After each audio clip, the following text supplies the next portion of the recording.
안녕하세요. 킹스 메신저 시간입니다. 킹스 메신저는 진리의 말씀을 사모하고 그 말씀대로 살아가길 원하는 사람들의 온라인 커뮤니티입니다.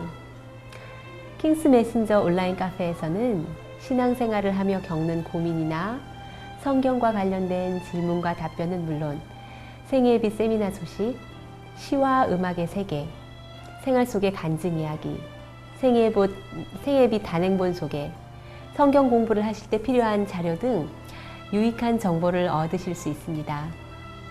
이제 킹스 메신저가 온라인 커뮤니티라는 개념에서 더 나아가 SOSTV의 새로운 프로그램으로 킹스 메신저 소식을 방송을 통해 여러분과 함께 나누고자 합니다.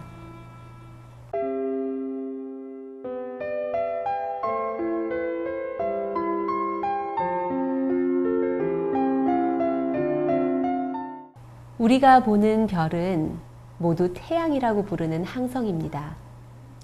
우리가 속한 은하에는 그런 항성이 수천억 개가 존재한다고 합니다. 그리고 이 우주에는 그런 은하가 수천억 개가 존재한다고 합니다. 이 모든 것은 하나님께서 펼치신 세계입니다. 그리고 그 하나님은 우리가 무심히 지나치는 아주 작은 들꽃도 만드셨습니다. 큰 우주의 질서를 유지하시는 하나님께서 또한 작은 벌레의 삶도 돌보십니다. 이런 하나님을 생각할 때 우리는 한없이 작아지기도 하지만 한없이 감사하게도 됩니다. 이번 시간에는 킹스 메신저에서 활발히 활동하시는 요셉님께서 위대한 여행자라는 제목으로 올리신 글을 같이 보도록 하겠습니다. 멀리 여행하는 사람들은 보통 흥미로운 이야기거리를 가지고 있기 마련입니다. 철을 따라 이동하는 동물의 경우에도 마찬가지인데요. 제왕나비의 이야기는 너무나 유명해서 여러분들이 잘 알고 계실 것입니다. 이들 제왕나비들은 가을에 북아메리카의 여러 지역에서 멕시코에 있는 조그마한 정글의 한 곳으로 남향하여 이동합니다. 가장 정말 놀라운 것은 각각의 나비 세대들은 전에 한 번도 그곳을 가본 적이 없음에도 불구하고 자신들의 전통적인 월동 장소를 정확하게 찾아간다는 사실입니다. 과학자들이 최근에 철을 따라 이동하는 또 하나의 동물이 더욱 흥미로운 얘기거리를 가지고 있음을 밝혀냈습니다. 바로 큰 뒷부리 도요인데요. 큰 뒷부리 도요는 12 내지 16인치, 그러니까 30에서 40cm의 날개 길이를 가지고 있는 해안에 사는 철새입니다. 이 새들은 알래스카에서 여름을 지내고 뉴질랜드에서 겨울을 지내는데 이 비행 길이는 약 7,000마일, 11,200km가 넘는 거리라고 합니다. 큰 바다를 지나는 이 여행에서 쉴 만한 곳이 있을까요? 과학자들이 7마리의 암컷에 추적 장치를 부착시켜 이들의 이동을 연구해 보았습니다. 놀랍게도 이 새들은 그 거리를 넌스톱으로 한 번도 쉬지 않고 음식이나 물도 먹지 않고 날아간다는 사실을 알아냈습니다. 정말 놀라운 사실이지요. 이렇게 자신의 길을 이탈하지 않고 틀림없는 길로 바로 그 장소에 날아간다는 것, 과연 저절로 되었다고 말할 수 있을까요? 큰 뒷부리 도요를 만드신 분께서 그 새를 돌보고 계시며 인도하신다는 증거입니다. 또한 11,200km가 넘는 거리를 한 번도 쉬지 않고 음식이나 물도 마시지 않고 날아가는 이 새들이 마치 박해와 순교를 무릅쓰고 하나님께서 의탁하신 복음을 우리 손에까지 전해주신 수많은 믿음의 선배들과 같다는 생각이 듭니다. 그러한 믿음의 선조들 중 한 분의 생애를 다룬 책을 소개해드리고 싶습니다.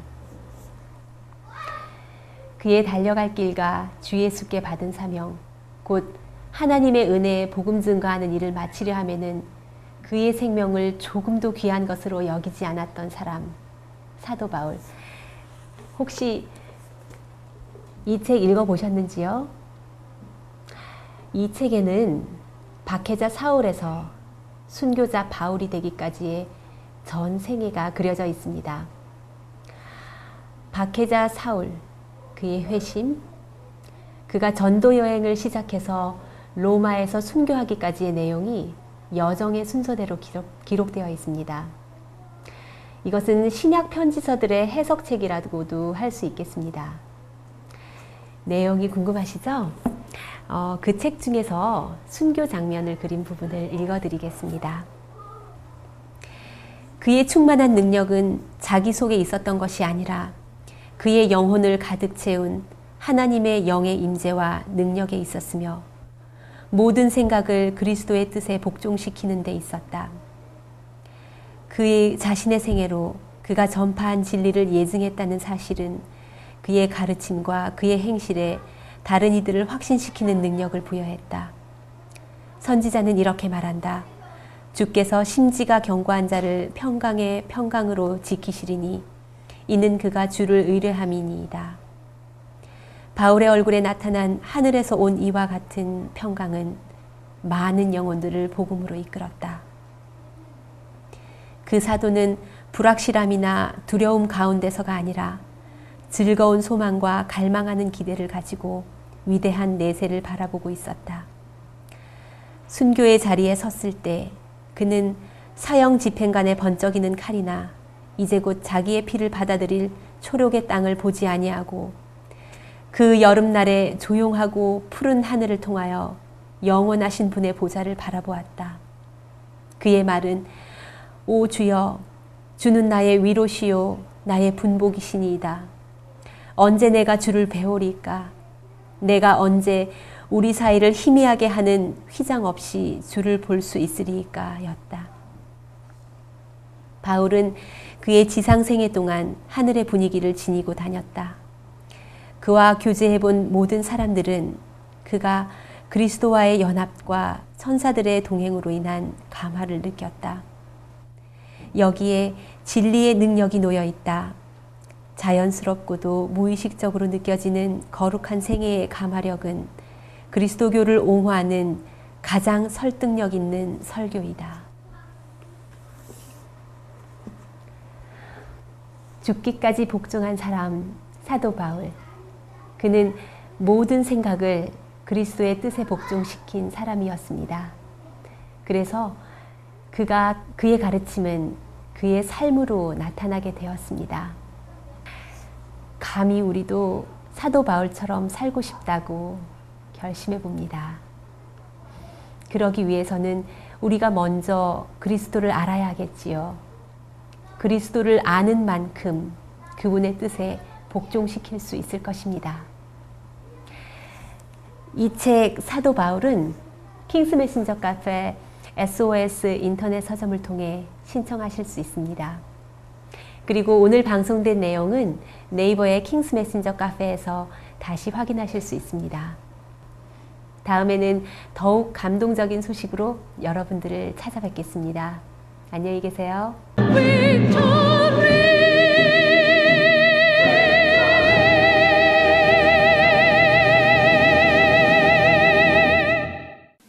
요즘 내 아이가 보는 그것.